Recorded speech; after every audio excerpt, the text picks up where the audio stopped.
good morning, or good afternoon, good evening, whatever it might be for you. Thanks for tuning in today. As you can see by the title that I have put in this video, I'm not going anywhere until we at least hit 50 mini blues harmonica lessons today. I want to take a minute also recognize that it is and point out that it's Memorial Day today. Take a minute to appreciate our veterans and those who have given their lives for our country, our freedom. So I just wanted to recognize that. And we're going to jump into it. All right, I'm in a very serious mode. I'll loosen up a little bit as we go along today.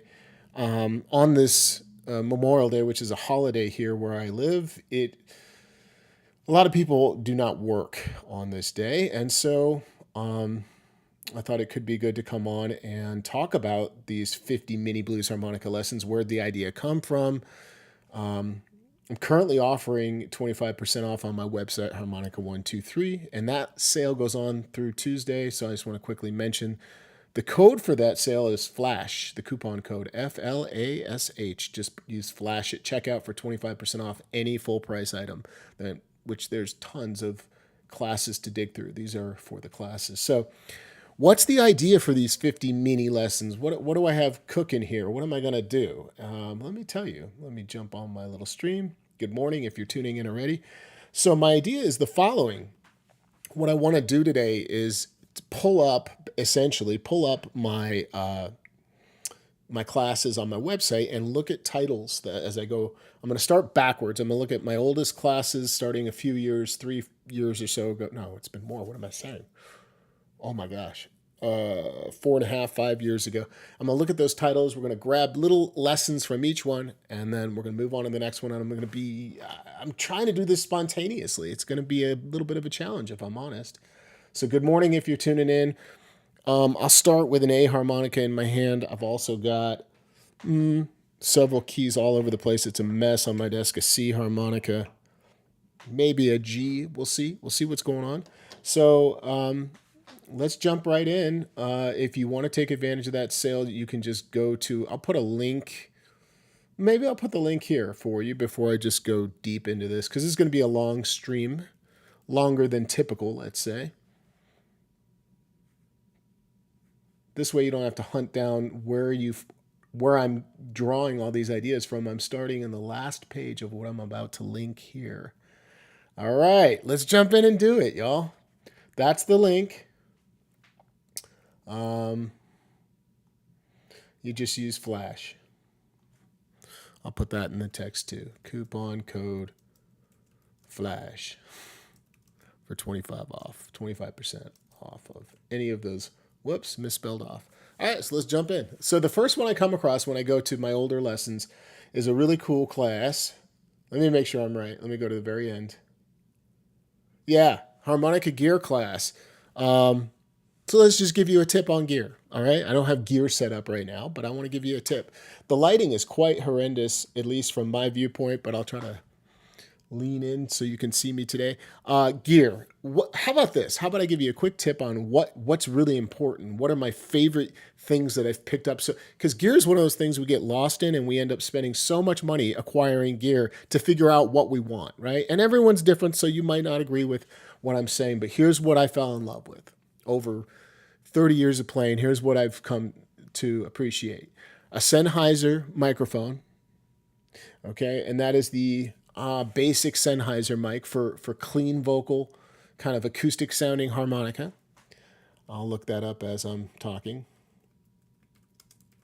I've appreciated a bullet microphone. I love Greg Human's Element, the Human Element, so I put that inside a JT30 shell.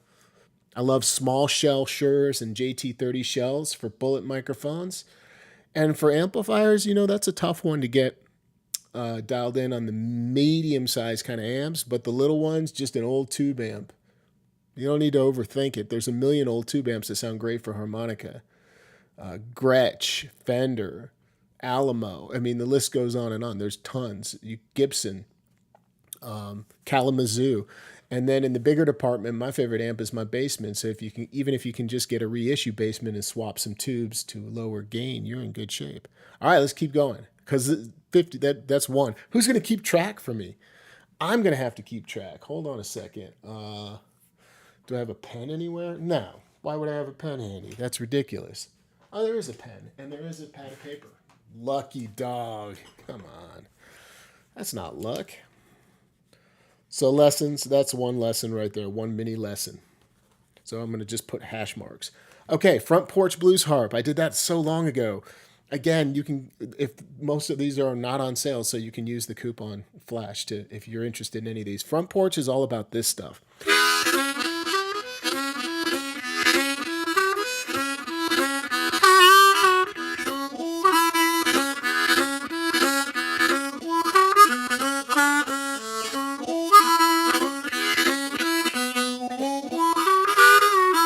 Anything you can do, typically in a 1 chord or 12 bar or 8 bar fashion where you don't need accompaniment. So I'll teach you one quick thing from that class. Let's see. I'm going to put this down as the second lesson. I can't believe I put 50 in the title. I don't know if I... Well, we'll see what happens. Let's just see what happens. Let's stay in the moment here. So... just try playing on an A harp with me. In, out on the chords.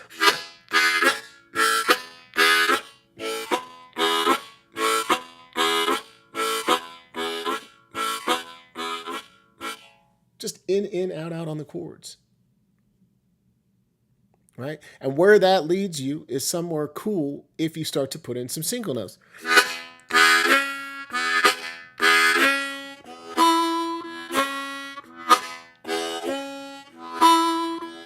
Now I'm just using 2 blow, 2 draw, 2 blow to get the rest of that. So I'm still using the draw chord on 1, 2, 3.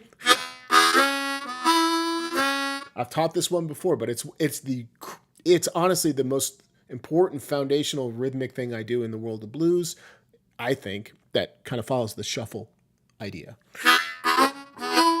From there, you have to learn a little more about 12-bar blues. You have to learn about what is available to you on the 4 chord, what sounds good, and be able to keep your own time and awareness of where the chords are going on. It's a little bit about the front porch. It kind of incorporates bass lines too, but there's a whole other class on that, so hold on. All right, Essential Blues Harp Language class. This one was about grabbing ideas that were like key to players that were my favorite players. And in the image of the product, it's got James Cotton, so let me give you a James Cotton lick.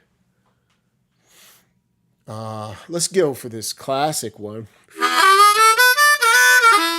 Yeah, let's do that. I got a little bit of an echo in here today. It's because I'm standing. I normally am seated. I like standing because I'm kind of a, it lets me release some energy as I'm teaching.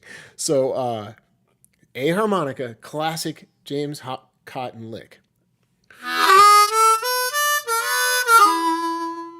See if you can ear train that, and then I'll tell you what I'm doing.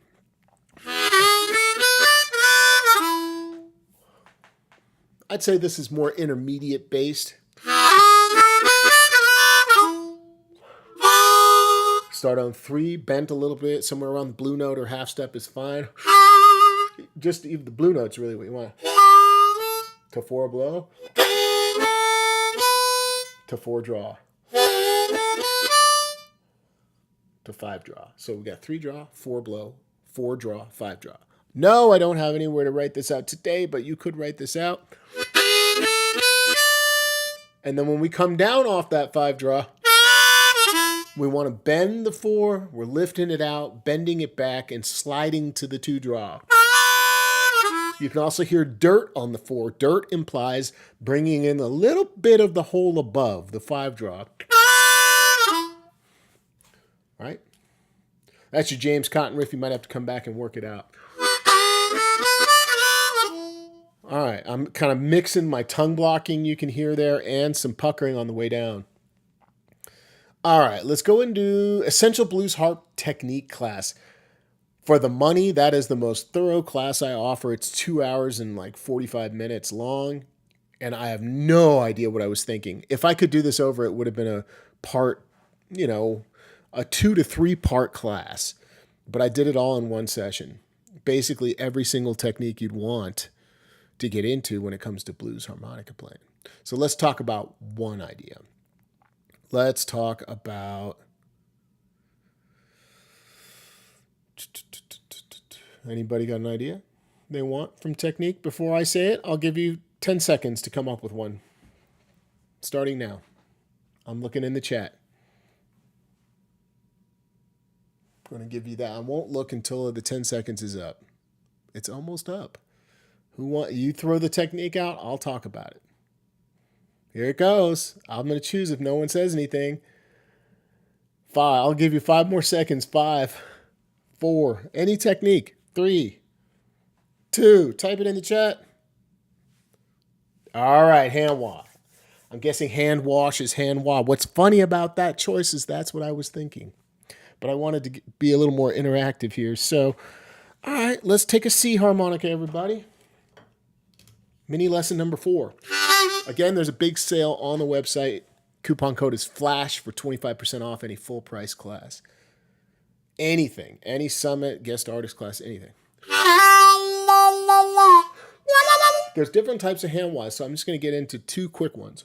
One is the off the hand, meaning we kind of keep this nice C shape, right? And we're using the palm to come off. This is more of like the James Cotton approach, so why not talk about that? We just talked about James Cotton. And what you're doing is you're relaxing and kind of shaping this hand to hit that. The sweet spot is like 4 draw or 4/5, that dirty area. And then the other really important one to master or get down, I think, in the world of blues is more of the Sonny Boy Williamson, the second approach. Just grab a sip of water. All right, it goes like this.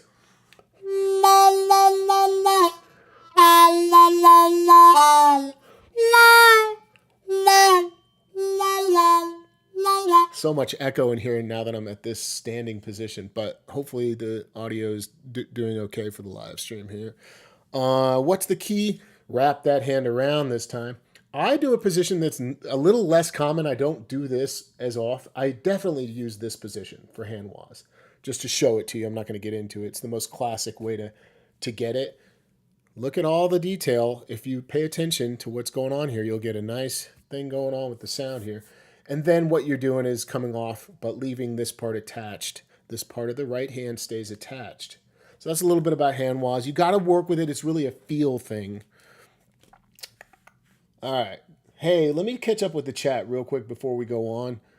The next topic is first position blues. Look at this. You're getting 50 mini lessons today. I'm just saying. How many have I done? 4. I did 4 already. So I've got 4. So first position. All right, I'm talking about first next. But before I do that, let me catch up with the chat really quick because there's people here. All right, I like seeing all the little emojis fly by. All the... Who's hitting that? I like that. You know, I'm distracted anyway. You can't distract me that much more with an emoji popping up. All right, let me jump to the top here.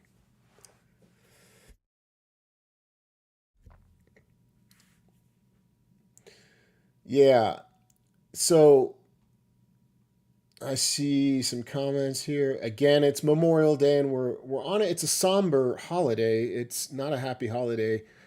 Those who died in service for our freedoms, just pointing that out. I want to pay my respects to anybody that has family that they might have lost or friends in that realm as it relates to this holiday. It's kind of odd because, you know, I've got a sale going on, which is more lighthearted, and I realized, but I didn't think of that in the moment. I have done Memorial Day sales, and a lot of people do it without thinking, but at any rate, let me get into the comments here real quick.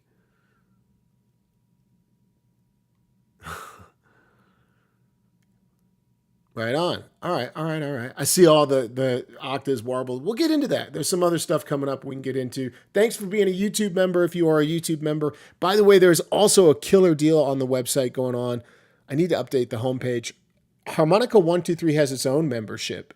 And if you sign up by Tuesday, I think it's by Tuesday I'm doing it, you're entered if you're an active member. So just be an active member on the website. It's totally different than the YouTube membership. Your name goes into the drawing for a free month of membership. So that's kind of cool. All right, here we go. Talking about first position. Grab an A harmonica.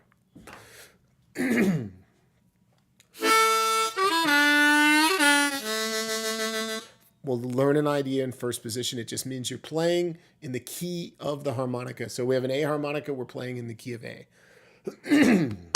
Pardon me. All right, here we go. Let's see. Trying to do something not too complicated so everybody can participate. So not everybody's blow bending, but just to point it out.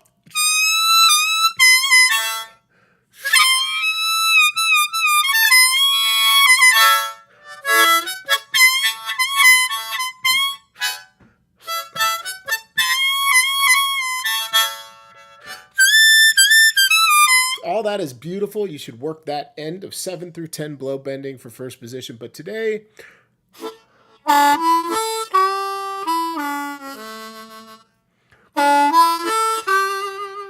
let's just take that. It's a cool idea. If you can bend on the bottom, you do need to be able to bend. 2 full step bend to 2 draw. Get that. A harmonica. And then 4 blow. If you just learn that, you can find a bunch of ideas that come from that. 3 half step bend. So there you go. Just that. Let's just leave it at that. You can go all over from there again and build these out.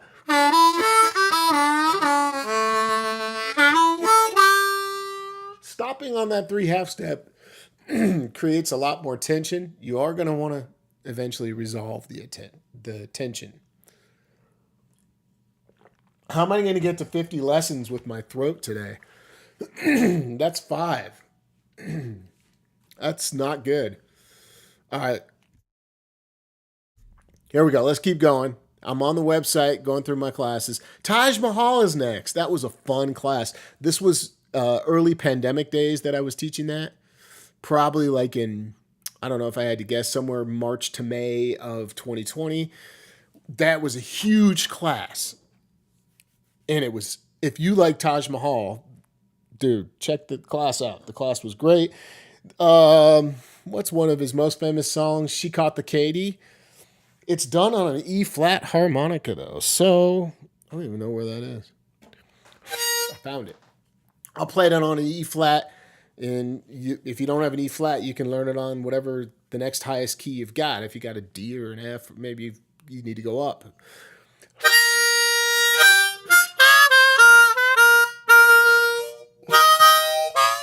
That's how the song starts, I'm pretty sure.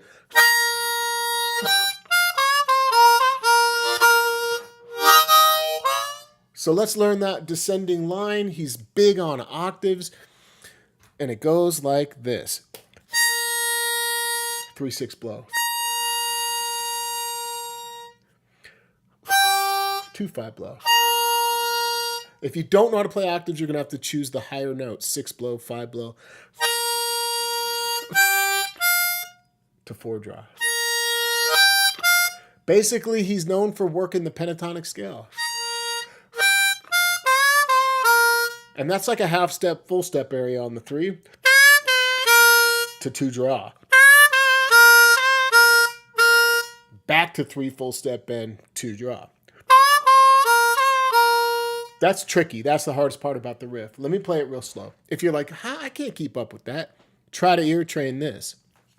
Real slow.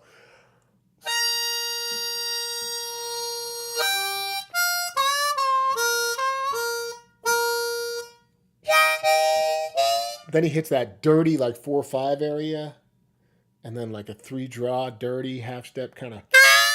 And that's the whole lick. What a cool lick that is, though. That's going to take a little practice. In that class, I cover a bunch of stuff, many different songs, some in greater detail than others. Okay, we're on to lesson number 7, bending. The bending clinic was also a huge class, and it was a very thorough class. The bending clinic, I had multiple technique kind of side, I don't know what you call them, offshoot classes that are based around technique, but this one's cool. So bending, if you're getting into bending, what can I give you as a bending tip? I'm going to say grab a C harmonica, and I'm going to say work on sustaining and slow releasing bends. It's one of the best things you can do when you're practicing bending on a harmonica.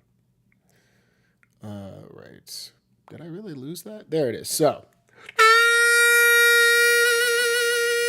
take away the vibrato. Don't use vibrato. Just work on sustaining a clean note. A lot of us default to vibrato. We don't want to always do that. So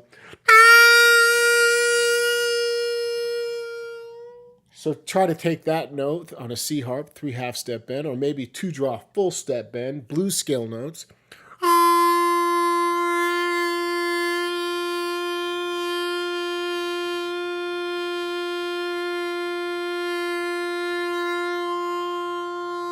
And you're trying to notice kind of like where the breath needs to be, how much air you need to release, just enough to control and sustain a bend without it wobbling on you. And you're trying to figure out where's that exact tongue location or mouth shape, throat feel that is allowing you to shape the air to get the bend. So that was 2 full and 3 half. And the slow release thing is just work the whole range of each draw bend, and you can do blow bends as well, and work on just going slow in, slow out. I'll do 3 for you. Breath in, get it all the way out.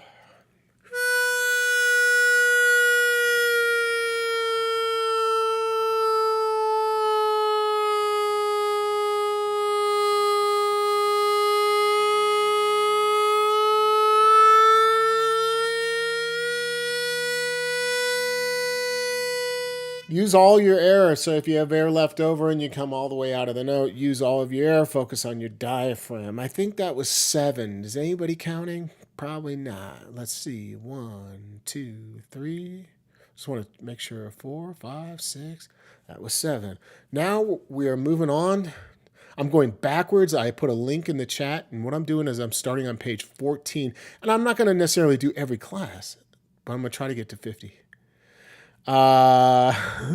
Hybrid approach. Okay, what a cool class. I think also at the top, I'd say if I had to choose and somebody said I can only buy a few classes from you, this would be in the top 5. 100% because it's my approach to playing the harmonica as a hybrid player, puckering and tongue blocking. And I think it's something that is less discussed in the community and giving you practical ways to integrate these 2 techniques and approaches. Okay, so here's a big tip from that class. Again, the hybrid approach. We're on mini lesson number 8. In case I need reminding, you can help me. All right. So let's talk about it. Here's a big tip. One area you can think about for this topic to get kind of a connection going between switching from like a pucker to a tongue block would be take 3 draw and scoop kind of out of it from a bend. You're lifting it up. It's a Sonny Boy Williamson kind of sound, that lick. So I'm going to say this again. I didn't say this. I am puckering 3 draw half step bend and kind of lifting out of it and then placing my tongue right on the harmonica over holes 1, 2, and 3 and playing 4 draw.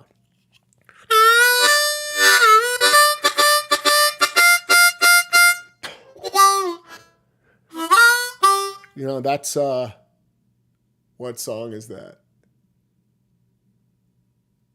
It's going to come to me in just a second. So, okay. Puckering one area, like the 3 hole, is a great transition point to moving up the harp in tongue blocking. So,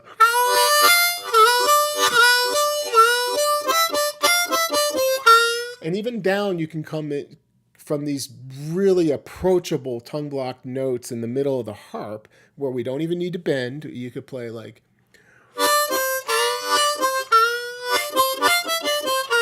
You could try coming back down and grabbing that as a pucker note as well on the 3. However, I do tongue block that 3 these days occasionally. So if you pucker 2 full step then, you can slap your tongue on and get 4 draw tongue block.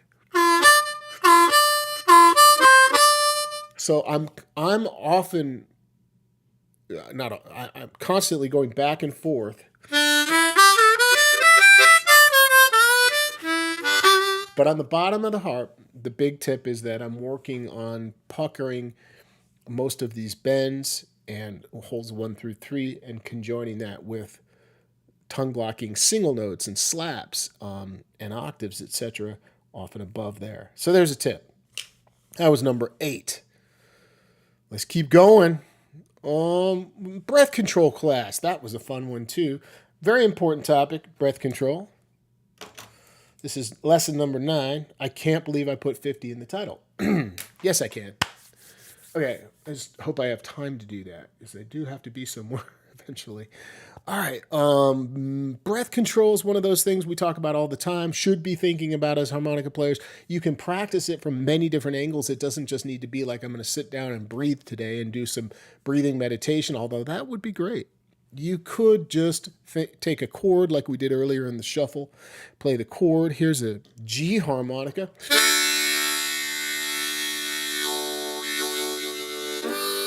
You could do long chords. I've never really talked about this. It's quite simple, and you wouldn't want to do it more than a minute or 2 because it could get boring, but just breathe as long as you can in on a draw chord on a G harp.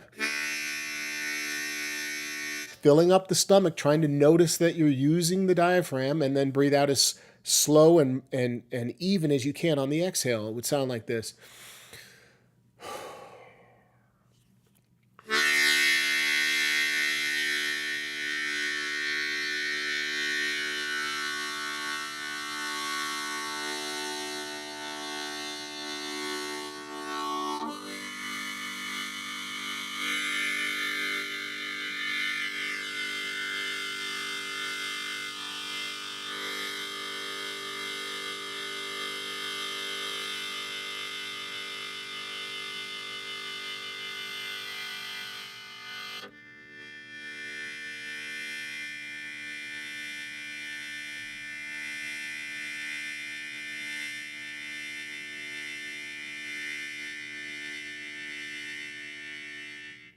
And I ended on the inhale, so I get to relax. Okay, so you could do that as a warm-up for a minute or 2. That'd be a great... You know what it does, too? It kind of changes your mental state, relaxes the mind. It's a good one. So mastering breath control, I go through a whole bunch of exercises and ideas. Was that 9? I think it was 9. I'm going with it. We are at 10.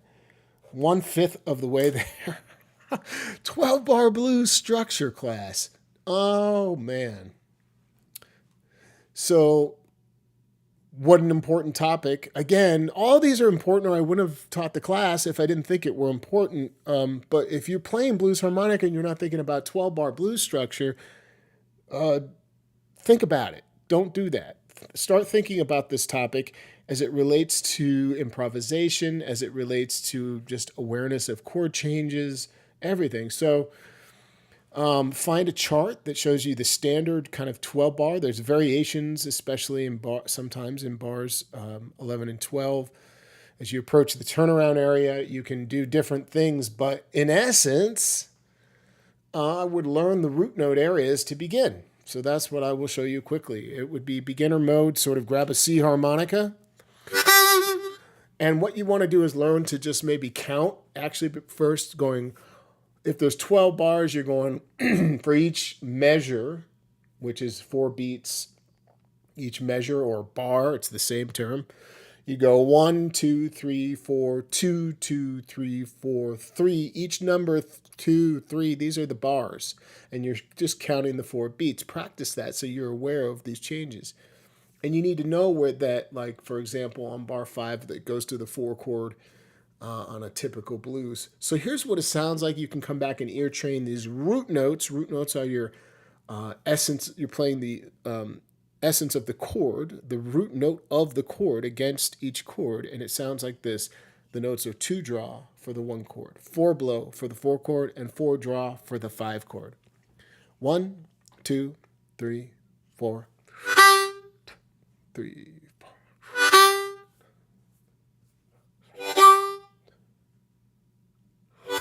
Here comes a 4 chord. Back to the 1 chord.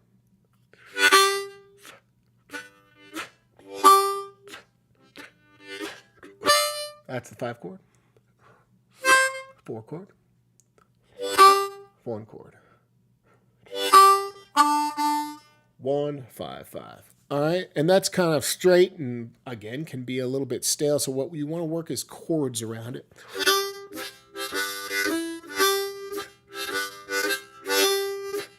It doesn't work as well on the 4 chord, but on the 1 chord, you can do that very well. Work some bass lines to it. Understand the structure of that 12 bars.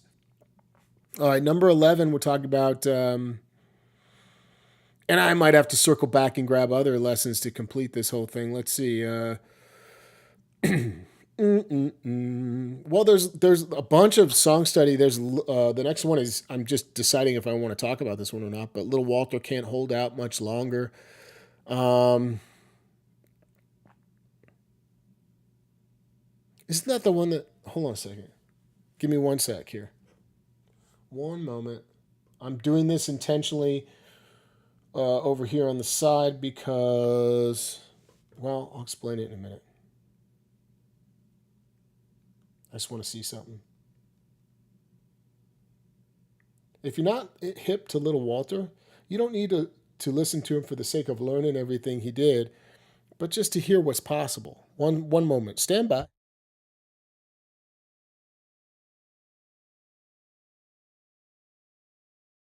That's what I thought. Okay. Well, let's just get the opening riff then.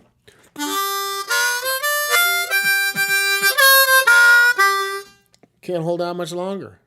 Mini lesson number 11, I believe, if I'm not mistaken. You got to figure out the dirty note and the octave. I'm just going to play it clean.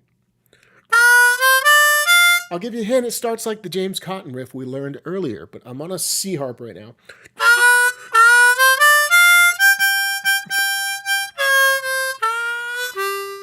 Again, he plays it with dirty notes and octaves, but it's easier to process if I just leave it clean.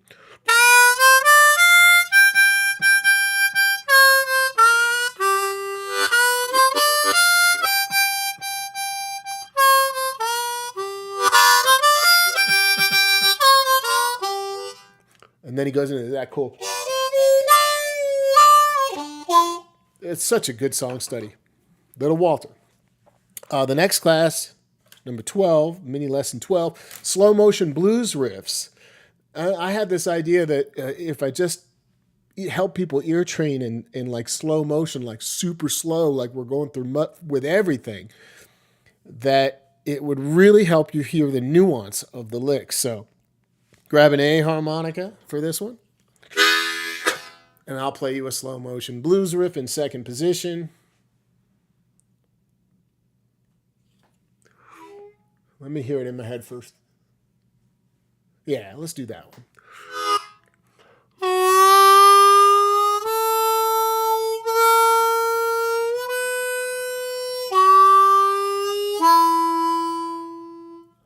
Again.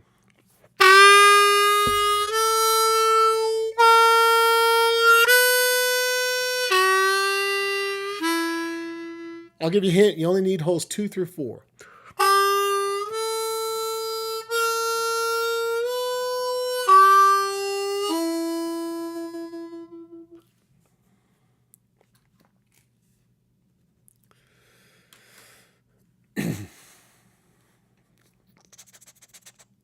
Blues Riffs in Motion, that was a fun class. I think that one was centered around phrasing, if I remember correctly. I'm not reading descriptions. I'm just looking at titles.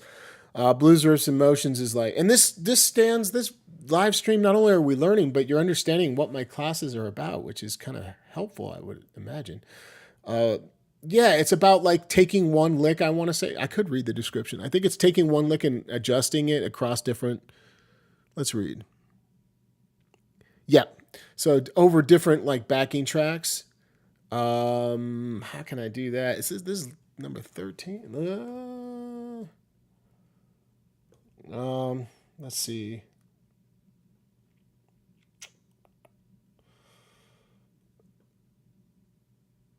Okay, here we go. So if you're playing a shuffle, an E, A harp, and let's take the slow motion lick we just learned and speed it up. The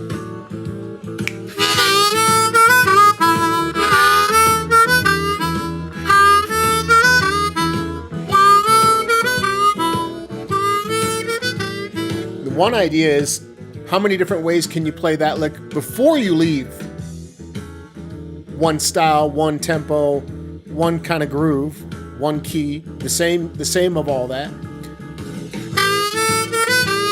That's one way.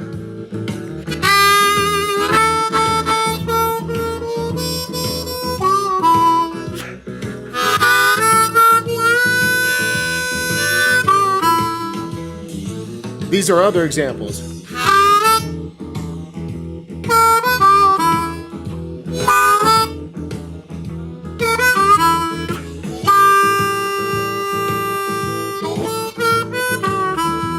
Alright, and then you'd be forced to then go to something like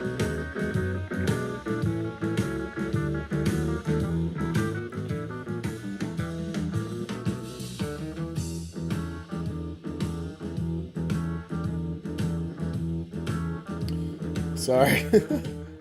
Then what happens? Good. Okay. Then what happens if somebody throws this at you? Same lick, just last example.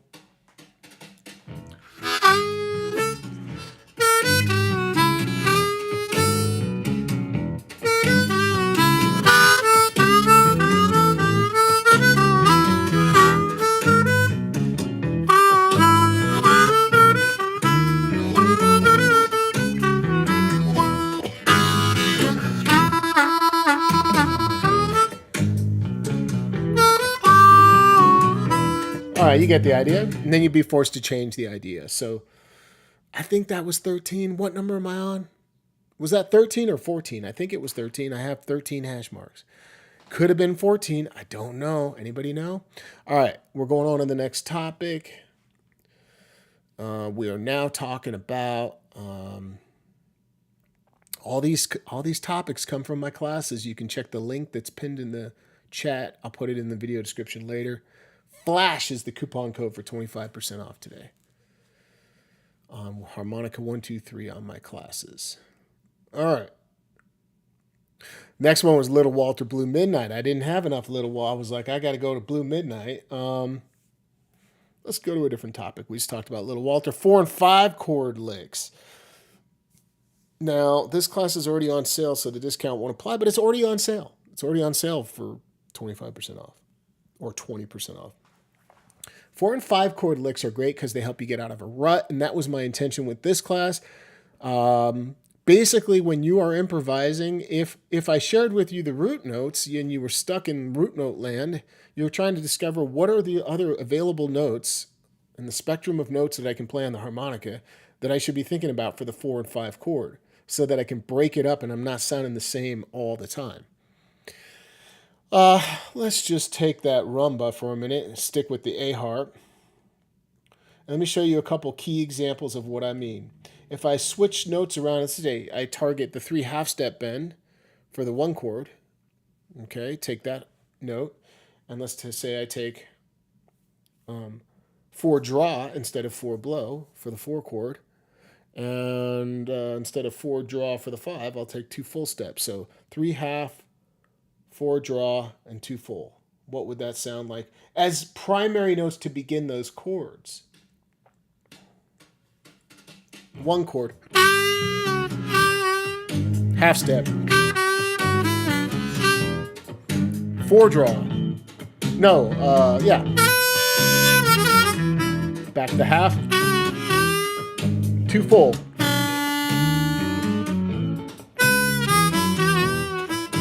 So all I'm trying to communicate is that I'm not using just starting ideas on root note areas, But in the class, we explore all sorts of notes and ideas, specific licks that you can build off of these to break the rut.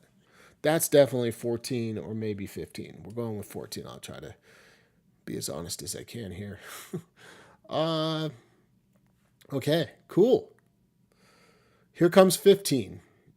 Position playing class. What an important class also. If you're a harmonica player, it doesn't matter what style of music you're playing, you're working in positions whether you realize it or not. A position, just in layman's terms, is relative to the key harmonica. What key do I want to play in? The relative to the key harmonica part is very important. Don't let that go over your head. That means that if I'm holding an A harmonica, I have to decide, do I want to play in the key of A? Do I want to play it in the key of E in second position?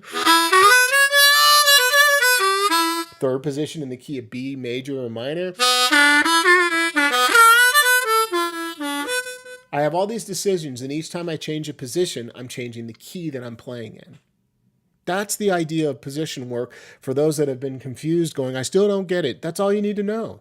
And just acquire a tiny bit of information at once. For example, start to understand the positions you're working in and what's available. What are you doing on the bottom, middle, and upper register? Is it contextual for blues? Because first position is, and a lot of people skip over first. I don't know why. There's plenty of great stuff to do in first position blues. So think about it as the root notes keep shifting. So every time you're on the one chord, the one blow is an A note. That's first position. Two draws, the root note of the one chord for second position. That's the key we're playing in. The root note of the one is the key you're in. So then you're in third position, four draw or one draw, and you start to realize where the key centers, where you need to focus on for that position, are located. That was 15 for sure, at minimum. Now we're on to 16, pattern recognition. Pattern recognition was the idea is like, what are patterns that are not necessarily scales, and really kind of taking a little bit of a departure from just thinking about scales and just patterns. For example, interval work. I know in that class,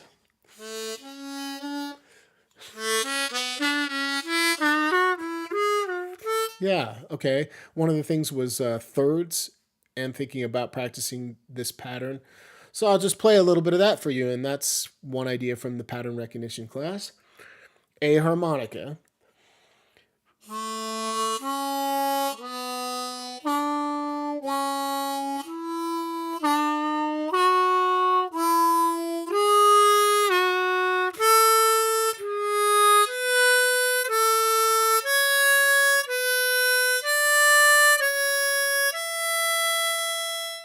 And it keeps going.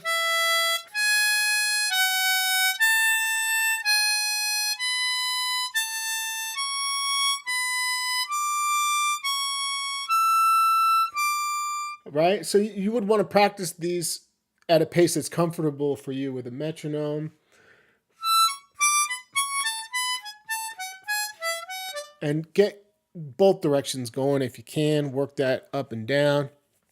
Once you've done that, you can bring it into your improvisation, and it can work quite well.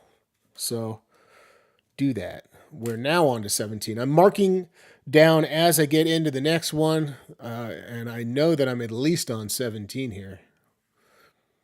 All right, let's see what page. Well, I'm on page 12 of the in that link that I put. Start at the bottom. What do we got? Not going to talk about that. That was a class. If you want to learn about singing, I've got 2 classes with Andrew Duncanson talking about learn to sing the blues. This one was amplified blues harmonica class. Oh yeah, the amplified class was fun and quite thorough. What could I talk about? I'll give you a quick tip on how to set your amp or something. Maybe if you're playing out of a larger amp, this especially matters. That's a hard tip to give. I mean, I have general rules, but let's just think for a minute. I don't have a mic right here, do I? No. Why do I not have a microphone right here? Okay. Well, here's a big tip. you can't buy your sound. You can't keep buying gear and pedals and mics if you're not getting your sound. You need to be able to work with just let's say a bullet mic and a good tube amp, and know that it's practice to get that amp to get breakup out of the amp. That really traditional blues breakup sound. That, if you don't know what I mean, then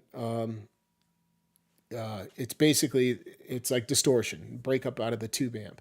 And that is something that happens not because you bought the right amp or the right mic. It happens because you've focused on elements of how you hold the harmonica, positioning it on your face right, because there is a position up here in the cheek area you can work with to lean the harp in and really seal it off.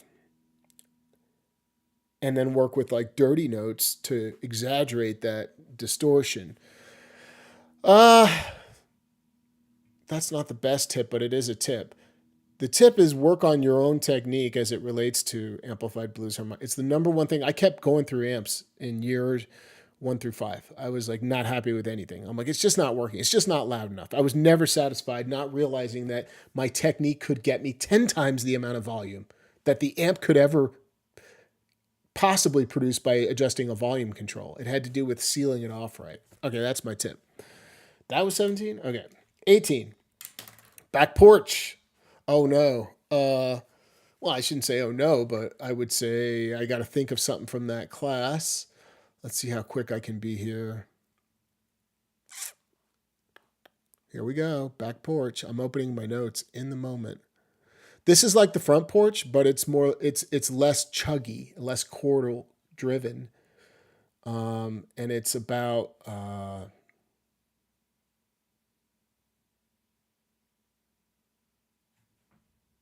oh yeah, shotgun strut. It's like these lines that can be put together in a 12-bar fashion.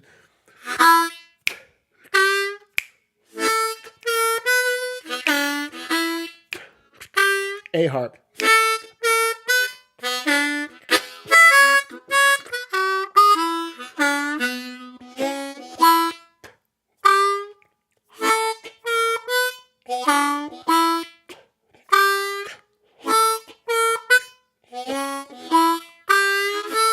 This kind of thing works with, you can start to like take any kind of example, like this is all second position, but typically it's you would try it in second position first. Yeah. Oh yeah, that's a good one too.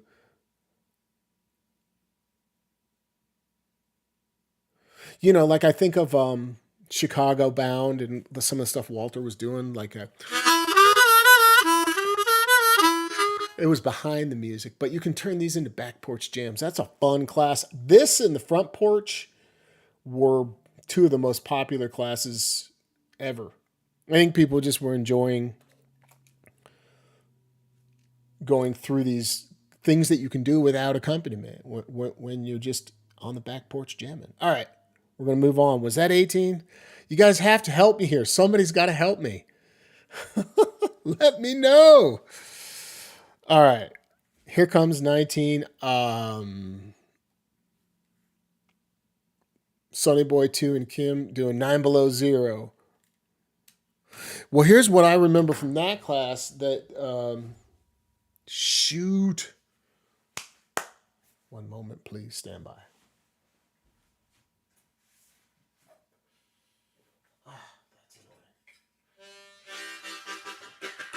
I have a low F because Kim Wilson used a low F. Let's see if I can do this by memory. I remember him doing a cool groove in that in his approach.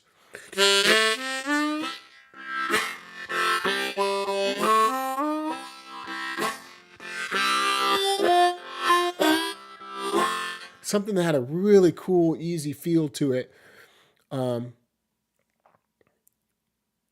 Yeah, he's keeping the groove on like a low F. So in the class, I break down Sonny Boy Williamson II's approach and Kim Wilson's approach, and it's really cool. But basically, again, Kim's got a low F. I can't remember all the key stuff. Let me, if I just click on it real quick, it'll remind me. Yeah, okay. Yes, so Sonny Boy does it on a standard F. It's really high.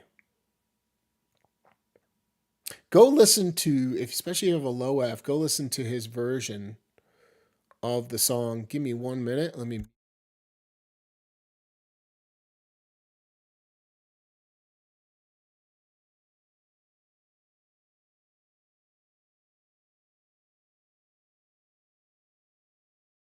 Yeah, so I took an example of a live show. That's what I did. It comes from. I'll try to remember to put the clip, but it's.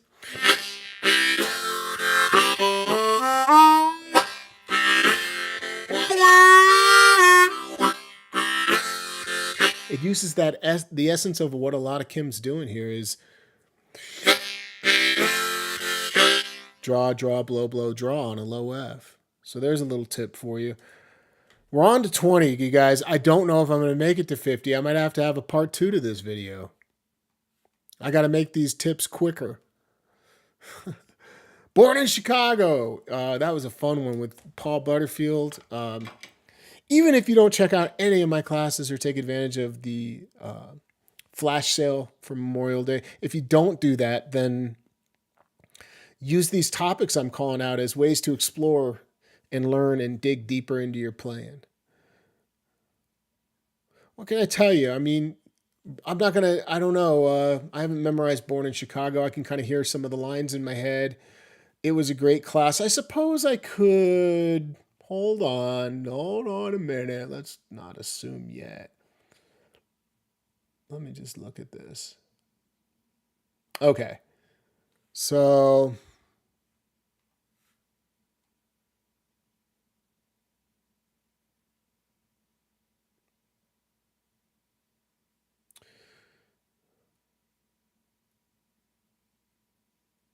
Yeah, I mean, I went through the whole song, obviously, and you get all the tablature, and we go through everything, most everything, and there's a solo with the guitar. That's really cool. How about this? Let's just talk about a Paul Butterfield ism, which is his vibrato. I think one thing that makes it unique, besides the fact that it's just his and it has its own sound, one quality, one thing I hear is that he's not afraid to go maybe slightly lower into the bend than a lot of people do. I always talk about you don't need to bend that much, and you don't. But he's got a deeper vibrato, more like where he's kind of pushing that half step a little bit down further.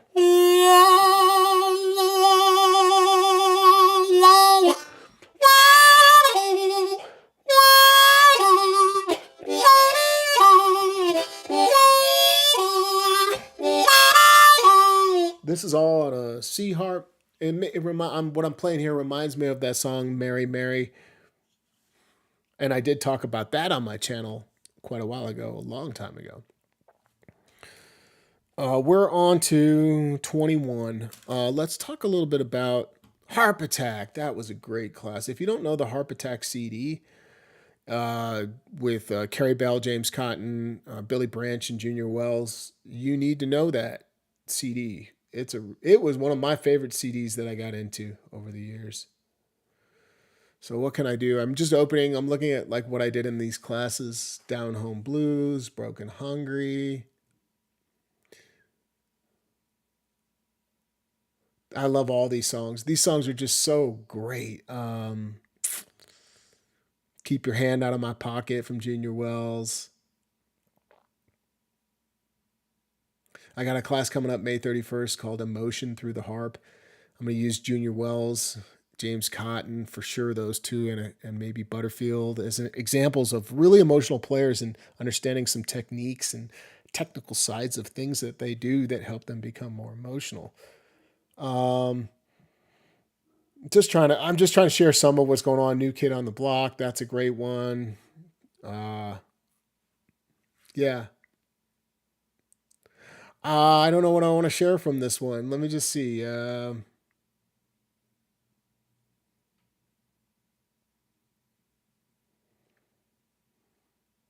Well,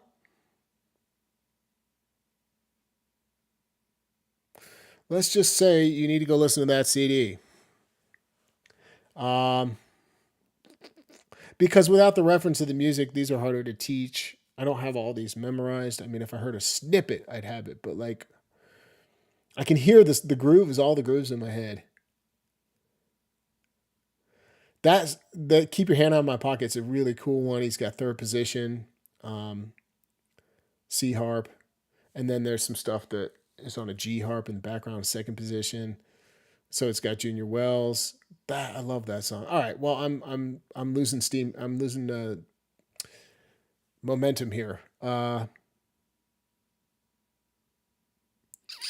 gonna have to come back to that. Go check that out. It's a wonderful class, really thorough. Blending technique for musical texture. If you haven't thought about this topic, basically, you learn all this technique like flutters and octaves and hand technique, all these different things, dirty notes, warbles. But then it's like, how do you put it all together? That's what that class is about. So I'm going to teach you something simple, and I'm going to demonstrate what I mean. Let's stick to an A harmonica for a second here. Go back to an A harmonica. If we take this lick, walking from 2-draw to 4-draw area, but we're going to play 4 blow, 4 bend, 4 draw. Then back down, 3 half step, 2 draw. So that if we take that idea and we say, now I'm going to use a warble on 4/5 draw instead of just playing 4 draw.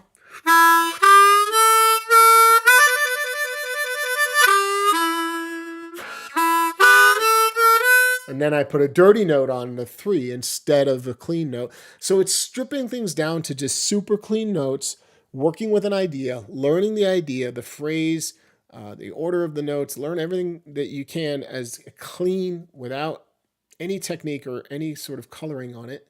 Then go back in and say, where do I want to place a dirty note? And let's see how that sounds. On the 3, that's great. Now I'm going to try that warble. I have to sustain it, so the phrase will change. What else? Hand technique. Things like that. So it's all about how I blend, and I talk about in the class not just isolating one single note and putting the technique on it, but learning which techniques go together and can be blended, like dirty notes and vibratos. Things like that. All right. I don't know if I put a hash mark down, but I'm calling that 18. I might be ahead by 1, but I don't know for sure. It's close enough. Ooh, Slim Harpo, Raining in My Heart, C harmonica. That was a good one.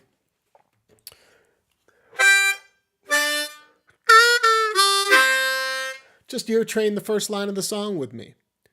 It's got a lot of octaves, so I'll play it as a single note.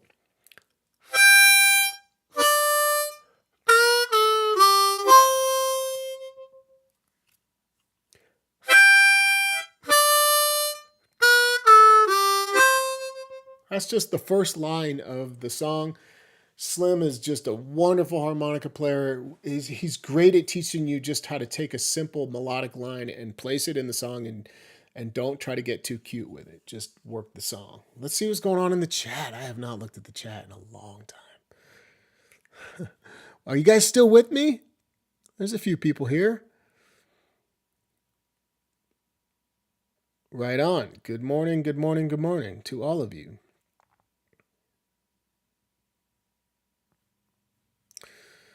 All right. I got to stay focused on what I got going on here. So we're now on 24. 24. I don't know if I said 14 earlier. I think I did. It's 24. Well, it's going to be hard to get this done. Blues bass lines. I'm skipping a bunch of guest artists and summit classes, like things I did with Carlos Del Junco and Adam Gusso and Hank Shreve. There was a summit with those cats back in 2021. Blues bass lines, though. C harp.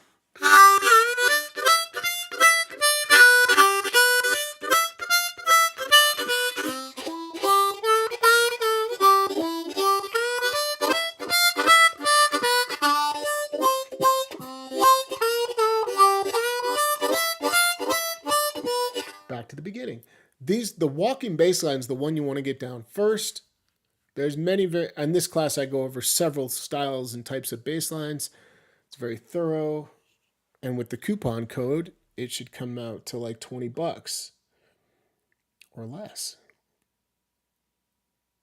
What? It's a 20. Either way, it's going to come out to a sale price. So learn these notes in order, then put the double time, give it a nice shuffle feel.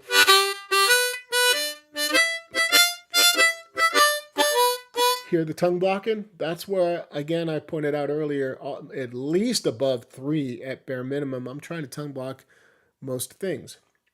Unless it's like some really fast, bend-heavy idea, like those types of things.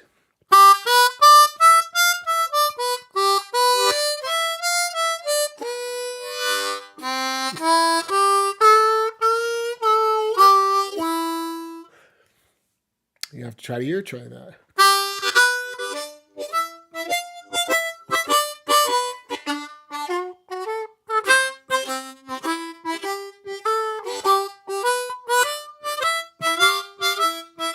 And I give you a variation on the 5 chord that time. All right, we're on to 25. Woohoo! The halfway mark. Let's see here. Oh, no. Don't do that. Oh, developing speed. I love that class. It's all about kind of techniques I do to get faster movements, what I'm doing with my jaw. There's jaw work. There's tongue stuff you can do, and what types of things to put together, like what would be the smart way to kind of move quickly. The way that I think about it, at least. Yeah, that one was a cool class. I'd say a tip for you is breathe lightly. Tip number 1 about that. Breathe easy. Don't just breathe easy. If you put too much air through the harmonica, think of that as like friction or resistance against those reeds, and you can only move so fast. But if you play quieter, bring it down.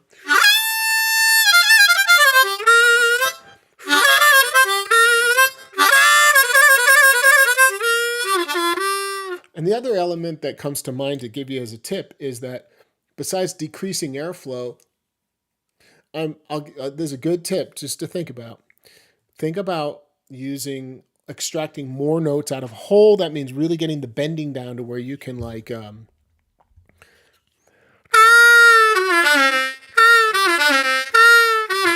where you're using several bends in a row in a short movement, short amount of space. Like that.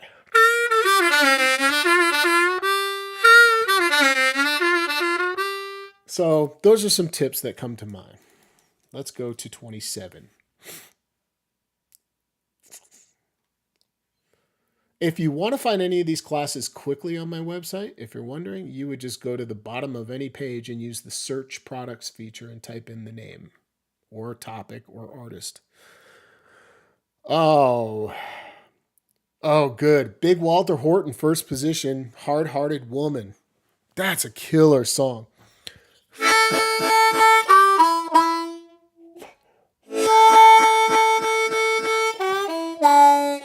So it starts with this cool, heavy tongue blocking thing in the beginning of the song. It's such a cool intro. Give me one moment. I want to check something. This was a while ago that I did this one too. Yeah.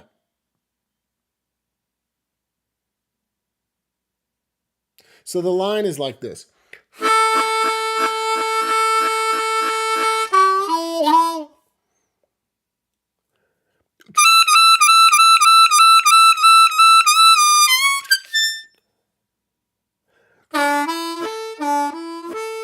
So it's got an area where he's jumping way up to those blow bends in the introduction of the song.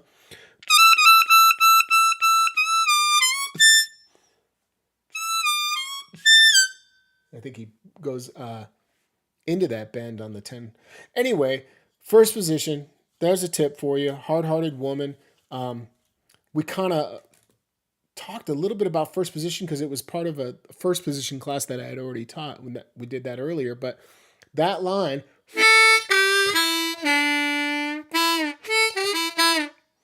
that's a great one to get down.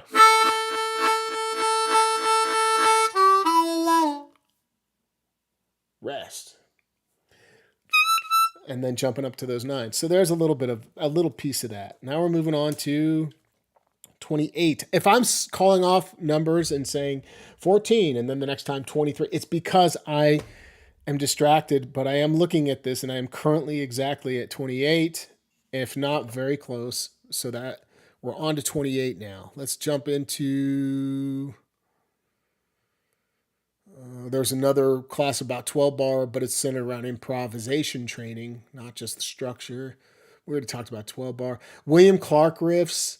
There's two Clark classes in a row, William Clark riffs, and then one where I went straight into trying to stretch my money, which is just a song study. Now, those classes are already on sale, so the coupon won't apply, but they're already on sale, so you can pick them up on sale. So don't worry about that. Yeah, this is cool. What can I say real quick about that? There's a million William Clark riffs I'd love to share with you right now. Let's talk about trying to stretch my money. It's one of my all-time favorites. I love this song. It's got a clean sound. He is playing acoustic harp. And in this song, you would need a D harmonica at second position. I don't know where all the rest of those keys went. I got 8,000 harmonicas, but not the one I want. I got an E harp. I got a D flat, A flat. Come on, Ronnie. Where's the D? Hold on. Let's see. No, it's not over there. I moved it. I don't have a D, but let's do it on a C harp. Let's do it on, so what? Let's do it on a C harp. Okay.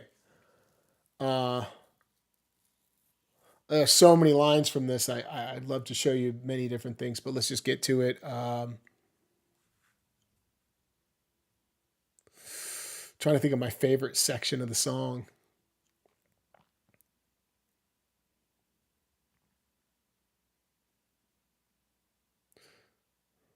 There's this area where he feeds off the 5 that's probably one of my favorites. I don't know if I can play this off, just trying to imagine how it went.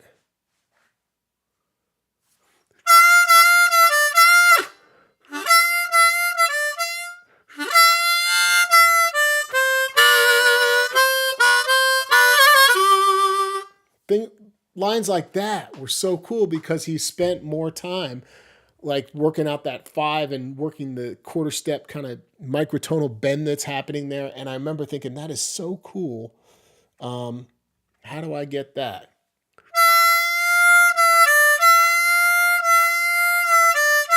Things like that where you're moving in and out, where he's really working that 5 to 4 area, all draw notes.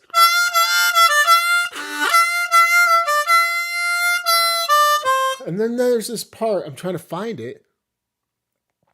Yeah.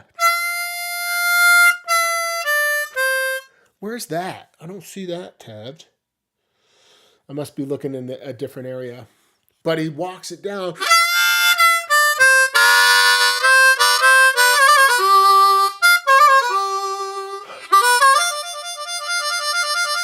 So go listen to Trying to Stretch My Money and understand that when you hear that section, that a lot of that, and it's somewhere later, maybe around the 3-minute mark, I believe, where he's really working the 5, you'll understand now that he's working that 5 quarter step bend to death. And he even, not only does he lift out of it,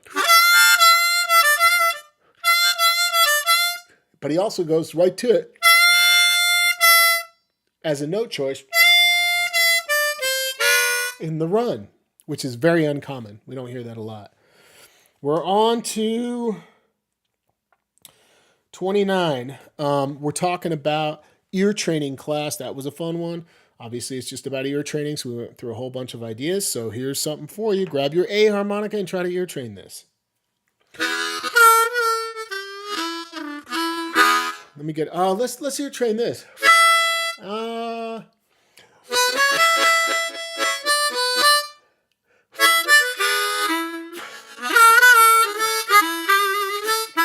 is that too much? That's pretty advanced.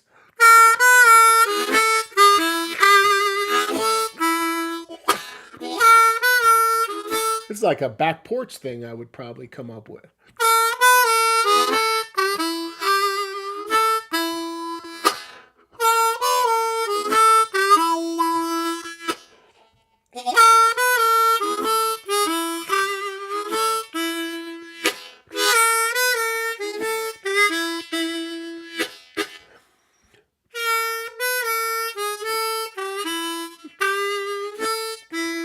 See if you can get that one down. All right. We're on to 30. Number 30. Upper register class.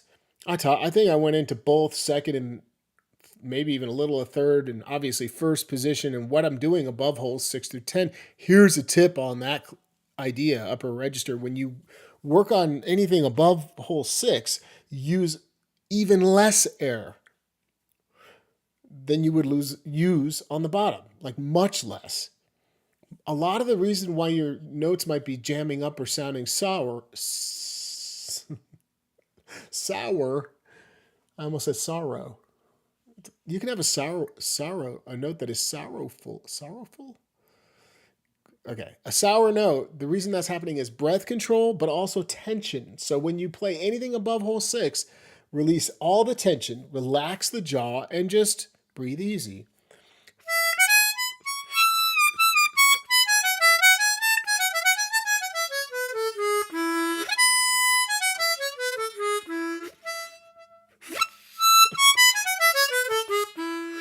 Try working like the pentatonic scale. It's a nice warm-up.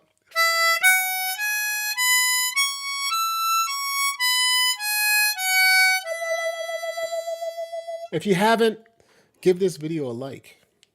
I never mentioned that once today. And subscribe so I can keep in touch with you if you're not a subscriber. I'm not leaving until we hit... I'm going to do a video. Yeah, I'm going to do a video when I get close to 50 where I'm like, I'm not leaving this video till we hit 50. Rick Beato did a whole video recently. He's trying to get to 5 million and he did it live, right? He was at like 499 and whatever he was at. So he had to get like 1,000 subscribers or whatever in a live stream. Okay, 31. Oh, this class. Jim Lieben, one of my favorite harmonica players out there, all corned up. This song that he wrote and recorded is an instrumental with all draw notes, not a single blow note in second position. I remember he plays this cool descending line.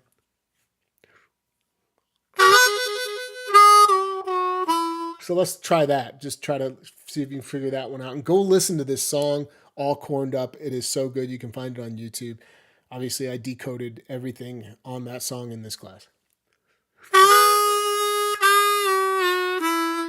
That's the idea. That's one of his lines. That's a really important line.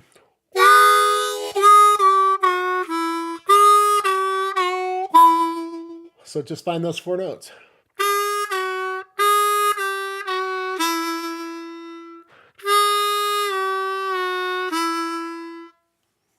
Do that.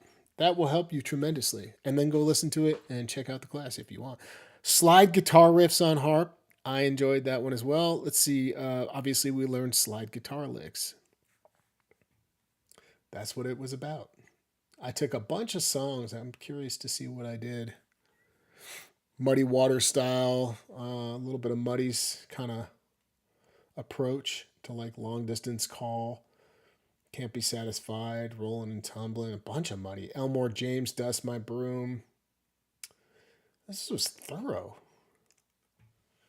R.L. Burnside, Going Down South, Robert Johnson. I mean, this is a pretty serious class. 4 pages of notes. So,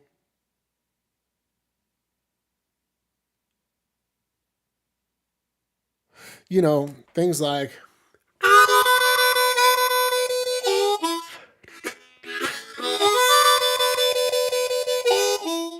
like a dust my broom kind of thing.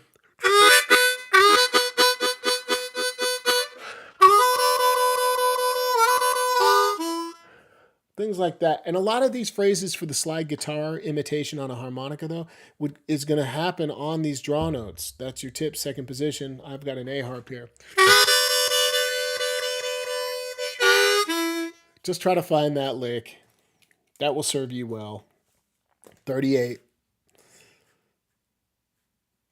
Moving on to backwards to page 10. I'm going to be selective now. Ooh. Third position, Cristo Redemptor, Charlie Musselwhite. Great tune.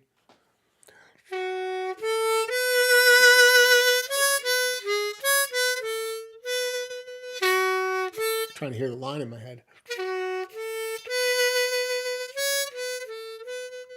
I believe that's kind of the beginning. Pretty sure. Yeah, it definitely starts like. I'm going to open this up and check it out real quick. Yeah.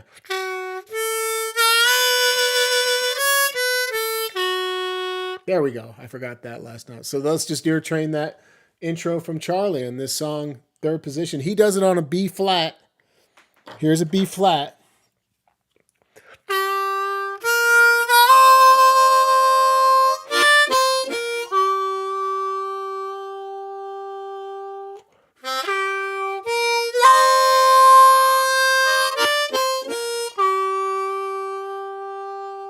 Right off of the minor pentatonic scale. Obviously, it works with the blues scale, mixing it in throughout the song.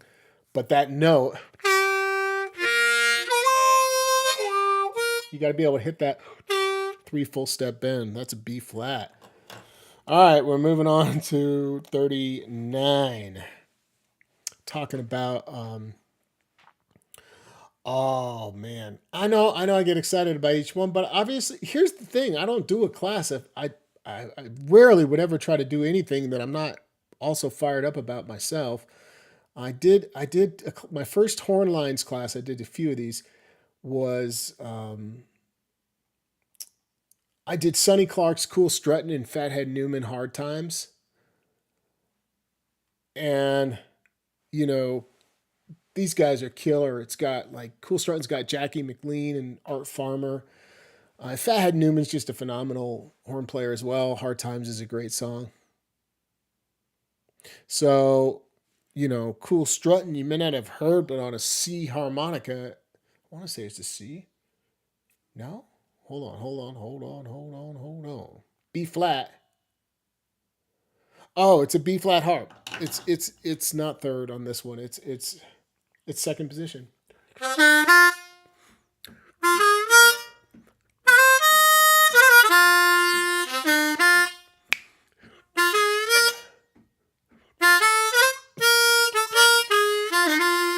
Something close to that. So these are it's a really cool, that's part of the intro. It's just a really cool one to learn. It's basically the head, and that's what we learned from that one.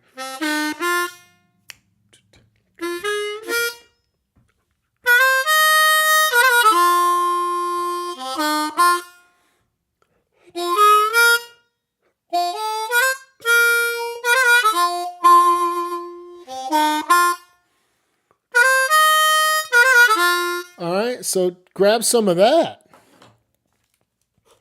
We are on to 36. We're on to 36. Okay. Is that all?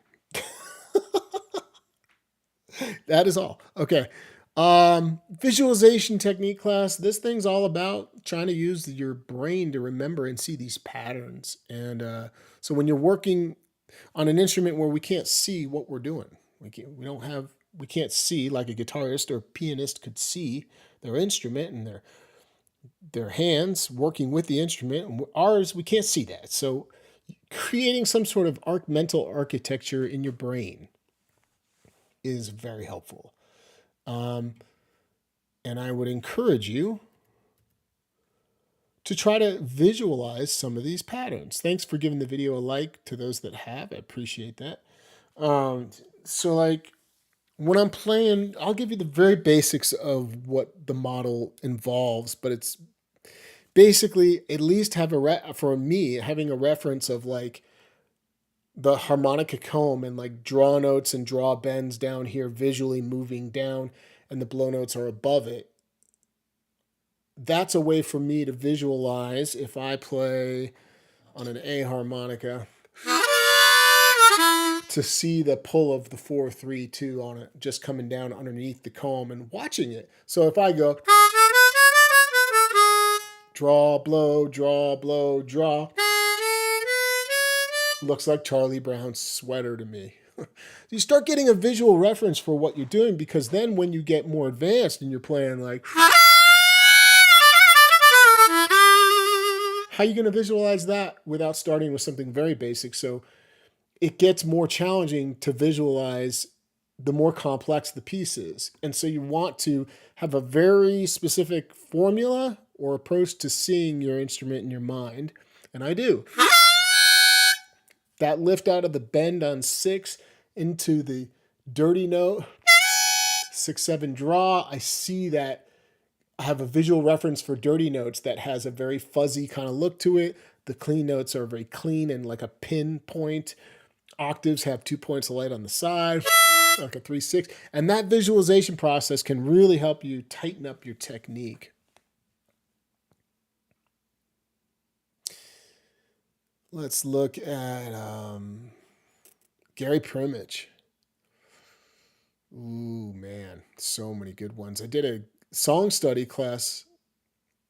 That might be cool to just think of a little piece from that. Maybe like, I know what we could do. There's this song Daybreak that he plays on a G harmonica. I'll just play a little. It comes from, and again, I did this in that class.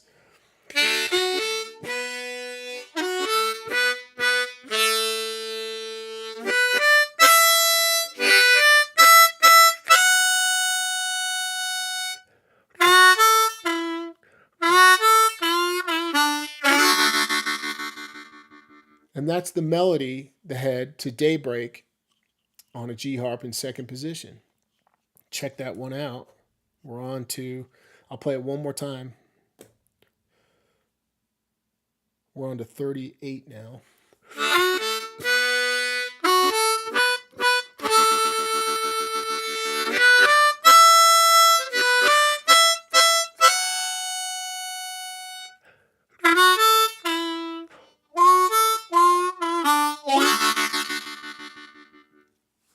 So it's not an instrumental. There are lyrics to this. That's a killer song. All right, here we go.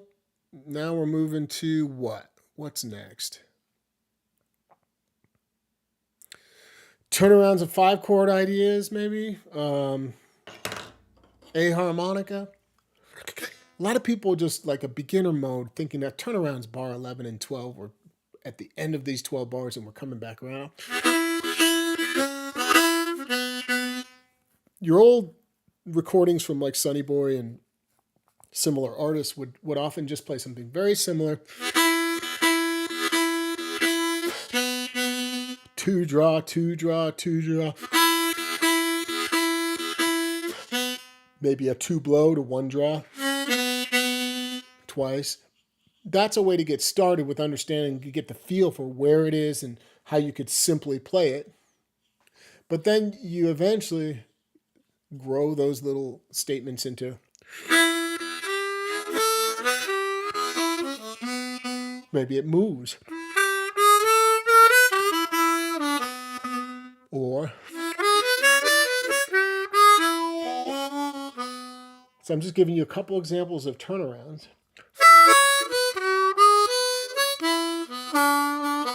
I'm often bringing it to that 1 draw because that would indicate it's the strongest way to signal the 5-chord at the very end and then bring it back around.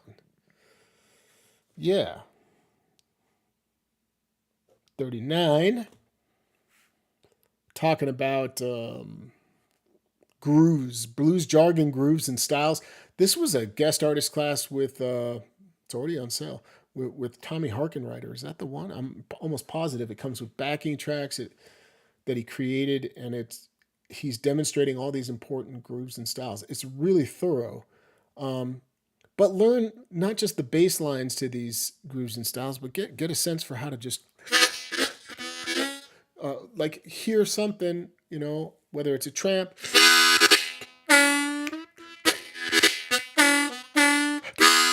or if it's something funky, or it's a run, whatever the groove is, be able to emulate some of that on the harp, and then learn about the counter approach of interacting with that groove in your improvisation. You know what I mean? It's pretty thorough. I don't know what other tip to give you. Learn how to rhythmically interact with each groove and emulate that. Like, we're going to be on to that soon. We're going to be on to 40 here. But, if it's a rumba,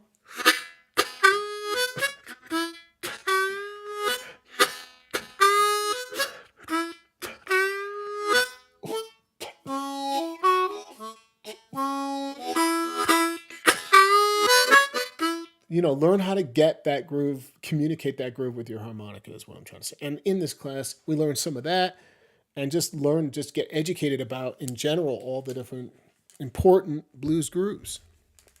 All right. We are on to 40. The countdown's about to begin at the bottom 10 here. Tongue blocking. So let's do 2 tips for tongue blocking, okay? Because it's a huge topic.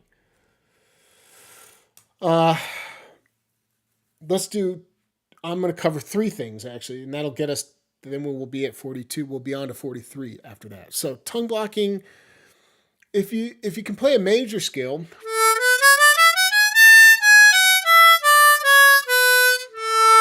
but you place your tongue on the harp, you don't need to always lift the tongue off. We could just practice going with the tongue on.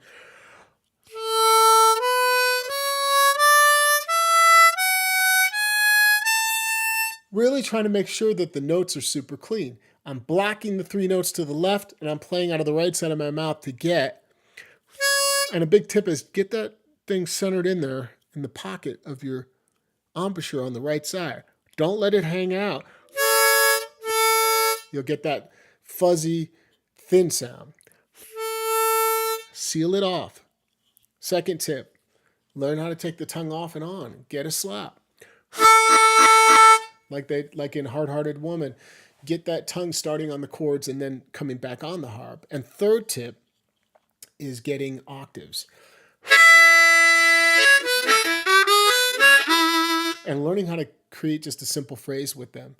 Because most people learn octaves and they never know what to do with it. They never actually take the time to learn like a nice musical phrase. And they kind of just throw one in once in a while, but they're not really sure. So that's when we play out of both sides of the mouth, and we've got the tip of the tongue instead of the meat of the tongue. We got the tip of the tongue now. And we got to make a more narrow embouchure than a tongue block single note. We now need to, and so work on getting 2 notes at the same time, 1 out of each side. All right. We're on to 43. Here comes 43. Let's talk about George Harmonica Smith, 3rd position. This is I talked about telephone blues most likely in this one. Why wouldn't I have called it that? Is that what I did in this class? Oh, because I did more. Man, this CD, if you guys don't have this CD, Little George Smith, Ace, the Modern Masters Harmonica Ace with the light blue background, and George Smith his picture is black and white. He's got a white t-shirt on, it's just a black and white photo. That was the best CD I ever picked up of his. I loved it. Telephone Blues and Blues Stay Away. Let's just learn the intro to Telephone Blues on an A harmonica. Let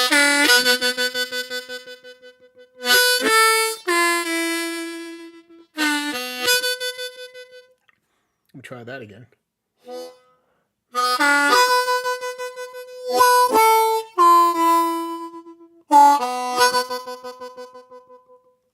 Learn that lick, and you've learned the foundational understanding and like the chapter 1 of 3rd position blues harp. He was the man to learn that stuff from. He recorded the most and really set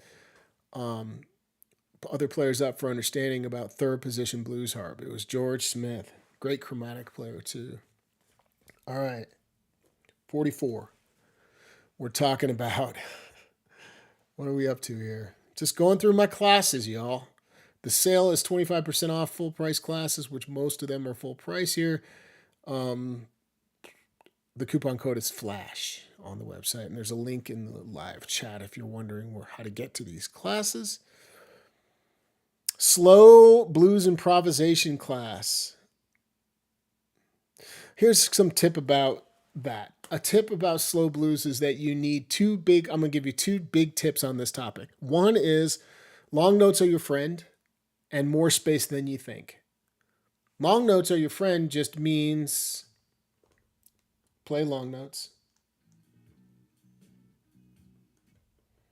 Like, let's get a really slow blues going. Like, how slow do they go? A harp, long notes, and lots of space. If that's all you need.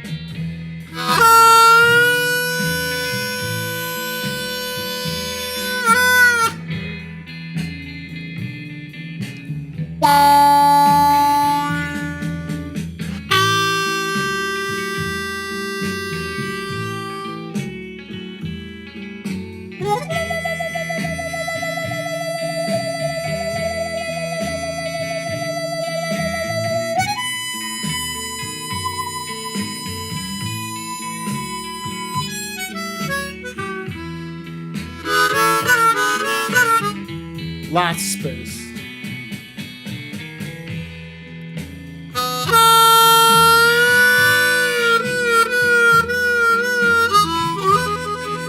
So if I only followed those two rules, if I only did that, I'd be in a lot better shape than 90% of the maybe some blues harmonica players at a jam, because I don't think I hear a lot of that. And then, of course, you would contrast a lot of that with shorter notes and other stuff. It's not like you're just playing long notes. Woohoo! 45. We're on to 45. Let's talk about it. Bend-heavy blues riffs. This is all about licks that have tons of bending. C harmonica. Let's try it. Let's learn that. Just try to ear train this. I'll slow it down. C harp, second position, G.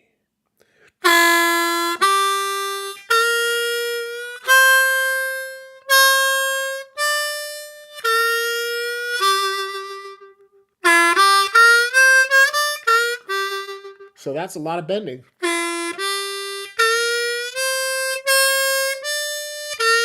Four bends in this.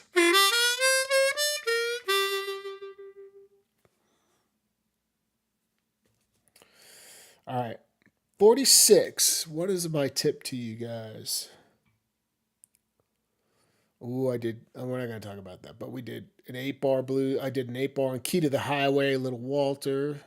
Jam and scale practice. So grab a C harp. You still got your C harp. I took you through a lot of the important scales that I focus on in general. And how to practice them and not make them sound and feel so flat during practice. Try to make it a little more lively. Also an extremely popular class. It was probably in the top 5, if not that, at least the top 10 of interest by topic. So let's just play the blues scale, y'all. Come on. C harmonica. Do it with me even if you can. Come on, let's do it. Who's here? Is anybody here with me? Who's here with me? We're still going. The world is watching. All right. Thanks, Sweden Harmonica. That's not how you spell Sweden, though, right? Sweden? Sweden with 2 E's. No? 1. Am I losing my mind? Wait a minute.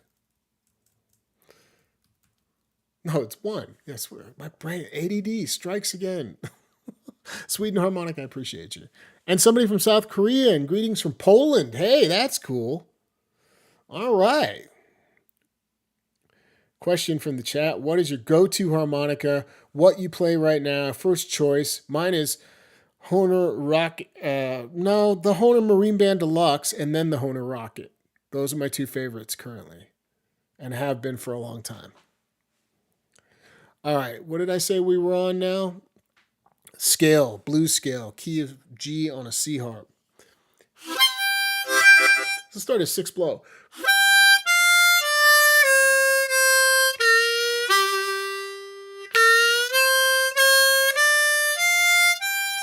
So you could put the metronome on and you could work that, you know.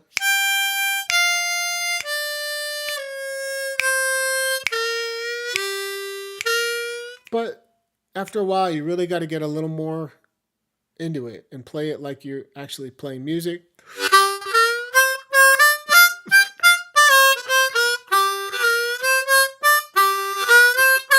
So you start working on ideas like chopping scales. That's one of the big points in the class. Like end it halfway through and then come back down.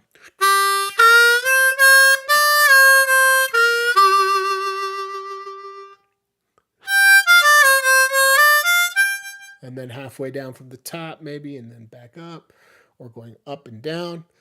Work with that scale musically. That's the key.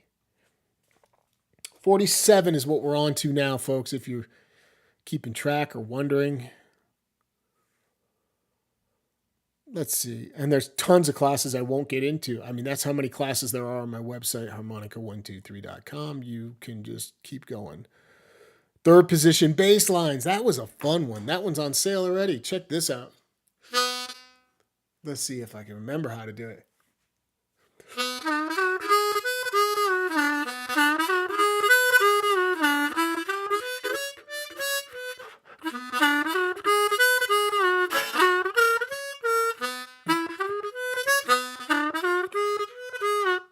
That's fun. So you're playing third position, but you're working, it's like the bass lines that you're always used to thinking of in second.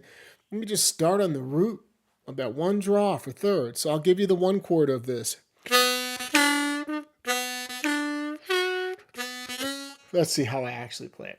Hold on. Yeah. Yeah. We don't want that full. That's the hint on the 2. A harmonica, A harp.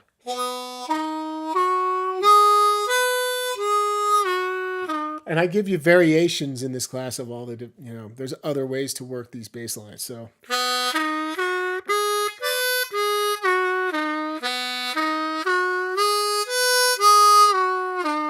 Then on the 4 chord, you get to play like your 1 chord of second.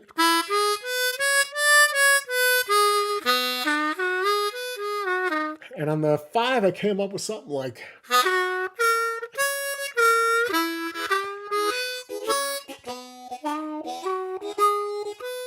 And you can play like all sorts of great stuff like rumbas and all that kind of stuff. 48. Oh, y'all. Developing licks, how to build out licks. Let's pass on that right now. That's a little more in-depth. Boogie chillin' class. Is there anything I want to share from that one? That was a fun one. John Lee Hooker. Hold on a sec. And obviously, Alan Wilson on the harmonica. Blind Owl. Oh, this is a good one. This was also extremely popular. This is a great one. Boogie Chillin' number 2 is what we're talking about.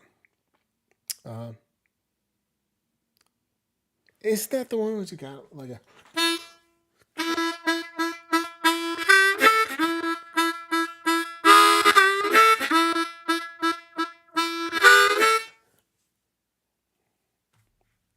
The solo in this is incredible. His solo is just brilliant. We went through the entire thing and talked about his technique.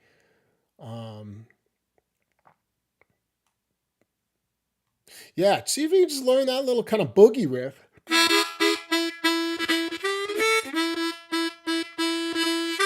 All you need are 3 notes. I'm on an A harmonica.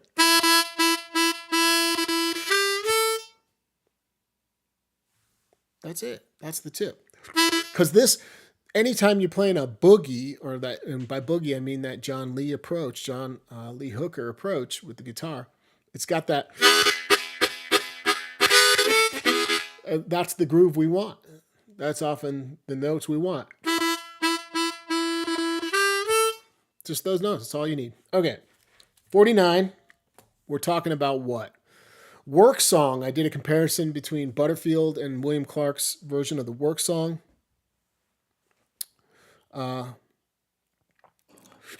Because Butterfield, isn't he on like a B flat? Isn't he in F, or what key is he in? Let's see real quick.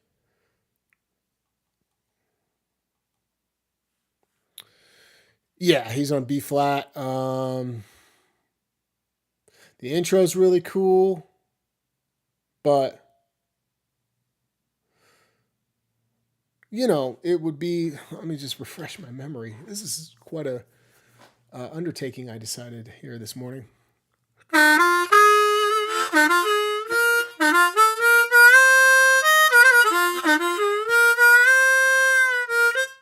Okay.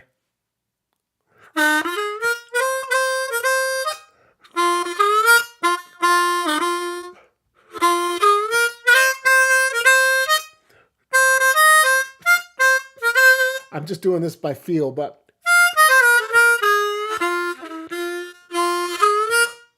let's see.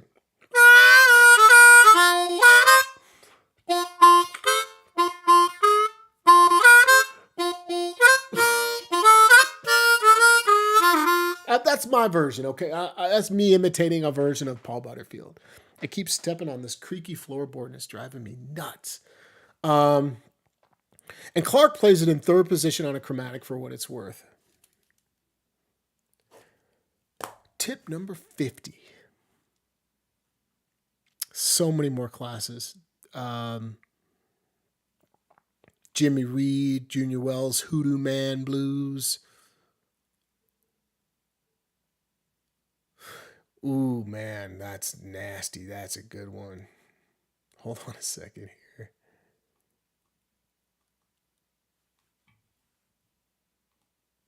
You know, he does it on D harp, but here's a C harp.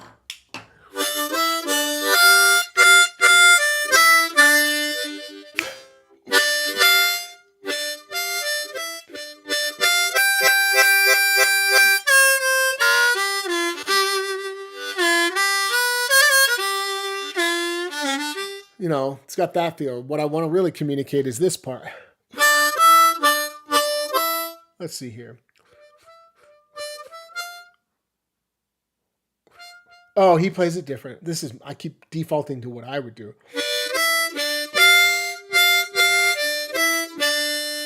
You want that, and you want...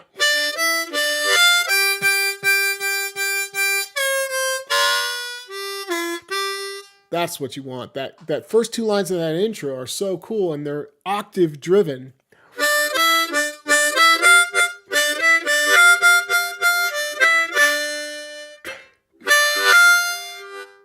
Okay, so I play it slightly different, so my muscle memory keeps changing it. I'm kind of looking at the notes from the class, but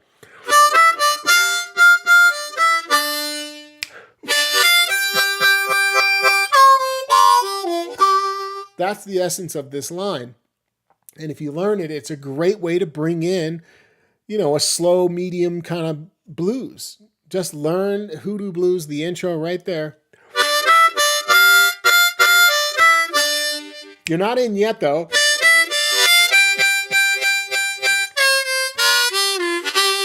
Band could come in right here on the turnaround.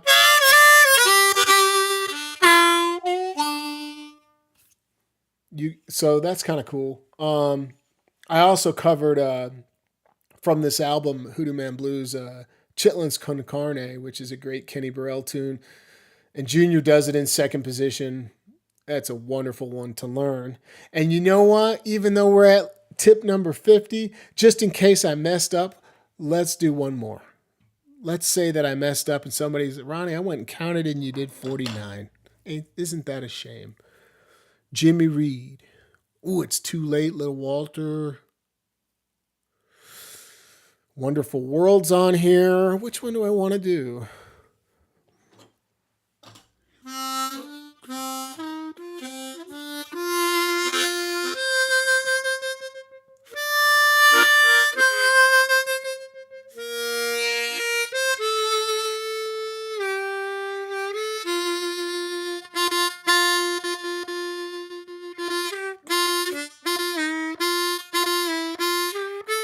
There it is. I'm trying to remember it. I'm doing this on a B flat harmonica.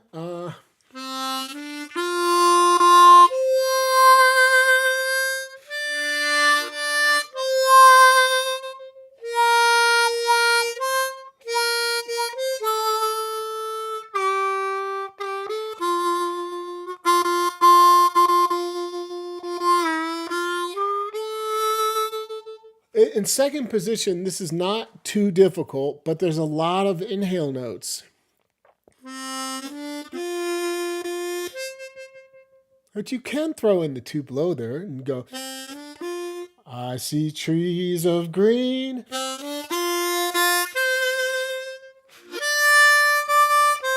Red roses too, right? I see them bloom for me and for you, for me and you. And I think to myself, what a wonderful world. So see if you can start. You don't need me to play it. I mean, you can come back here and listen to that, but try to ear train as many classic melodies as you can. And I would just start in second position if you're wondering. You don't need to try to get clever with it. Second's a really good position for melody work. And that is the live stream today, ladies and gentlemen.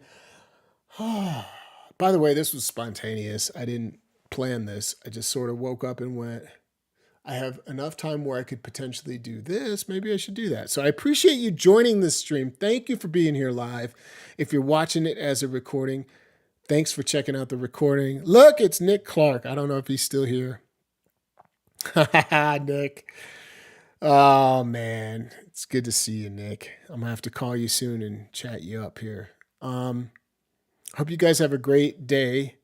And if you're honoring somebody you lost today because it's Memorial Day today, sending my thoughts go out with you and sending good vibes your way.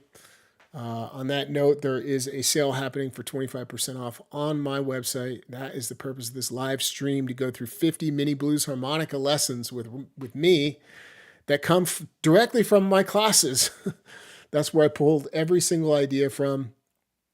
There's a link I'll put in the video description. The code is FLASH, gives you 25% off. I could really use your support. It would mean the world to me. I'm here to help you. If you have any challenges downloading material, I got your back. I'm on it. I check my email regularly, so you can always reach me with questions at info@harmonica123.com. Don't forget, if you sign up for the membership at harmonica123.com in the next 48 hours, you will be entered into a drawing for a free month. All you need to do is be an active member. So if you're already signed up, you're entered already. That's the tip for you. And thanks for being here live. It was a blast to go through all these tips with you guys, and I enjoyed it thoroughly. Let me just check the chat before I go. When will I release my next solo album? Similar to like a Till Then? Thanks for the comment. I love it. All right. Well, I don't have plans to do that anytime soon. There was something sort of a few years back in the works where we talked about doing a funk-oriented blues harmonica project that I really wanted to do, and I never actually did it. So I don't know the answer. I'm not saying it's out of the question that it will happen, but I'm not sure what to tell you. Nothing yet. Hey, Harry, thanks for being also a member at Harmonica 123. I recognize your name and appreciate you supporting over there. As far as an album with Andy, no plans as of yet either. We've got those 2 albums out. There's nothing in the works right now. If something's happening, I will come back on my channel and let you guys know for sure. Bill, you are welcome. Thanks for tuning in today. I did talk about hand technique today, Galaxy, so you can go back and find that in the stream. It's early on in the stream, and definitely in the first third of the stream. Yeah, there's so much you can do with hand technique. It's incredible. Barcelona is in the house. Jordy Blues Wilson, welcome. Buen dia, or buenas tardes, I should say, at this point. Something by William Clark. Well, we talked a little bit about William Clark today already. All right. Thanks for the thanks, everybody. And on that note, I'm checking out. Appreciate you guys. I'll catch you on the next live stream. Make it a great rest of your day. And thanks for checking out the sale at harmonica123.com.